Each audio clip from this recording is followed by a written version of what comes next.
Today I'm going to show you how to make my wax fire starters that I call Aunt Mary's fire starters.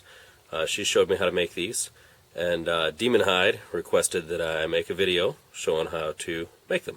So here we go. You're going to need a paper style egg carton, and you're going to need some wax. I have wax here that you can find in the baking aisle, or you could use leftover candles.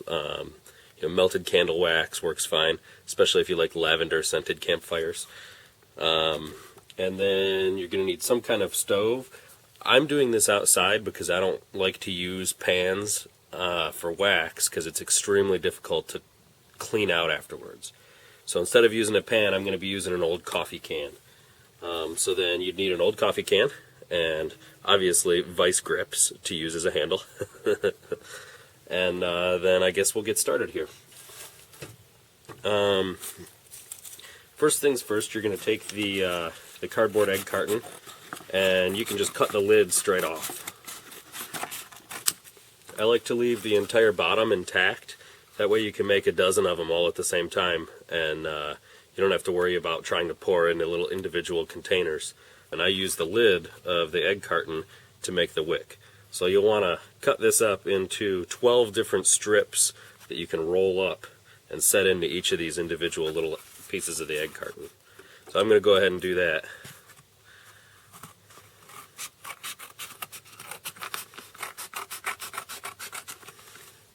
Alright, so when you have all your strips cut, what you're going to do is you're going to take the strip and roll it up into a circle so it makes kind of a spiral. You just set one of these in each one of the little egg holders, and it'll expand, and that'll form your wick when it's coated in wax. Alright, so I've got a wick rolled up and stuffed into each one of the egg holders. The next stage here is going to be to melt the wax, and one of the reasons I'm doing this outside is because if you overheat wax, it can ignite and start a fire. So they suggest that you melt the wax in a double boiler. I don't like to use pans to melt wax because it's a serious pain to clean out afterwards. So I'm going to melt mine in a coffee can over my camp stove outside. That way if it does catch fire, I'm outside. This stuff is used for canning, and so you can find it in the baking aisle. Looks like I'm going to need about 2 bars of wax. So I'm just going to go ahead and throw that in my coffee can, and I'll light my stove and start melting it. You got to be a little careful heating it over an open flame. You don't want to have it ignite. You're going to want to keep an eye on it, just swirl it every now and then, and just watch to see if there's any steam coming out of it, because that's an indicator that it's too hot and you want to take it off the flame for a second and let it cool down. Alright, so the wax is all liquid at this point, so I'm going to switch off my stove and start to pour it into the egg carton. You're going to want to be careful what you're pouring on, because if you spill the wax, it's pretty difficult to clean up. But don't be afraid to splash all over this egg carton, because everything that's wet with wax becomes wick.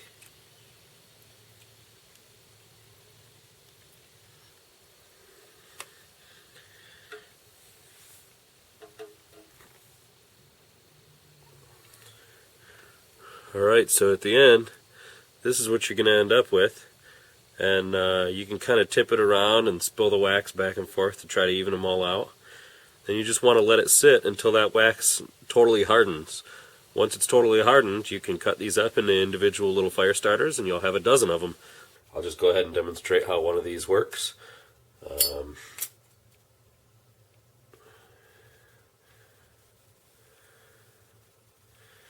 Light it right up.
So as you can see, these little wax fire starters can really get a good hot blaze going in no time. Just light it right up, pile the wood around it, and it takes right off.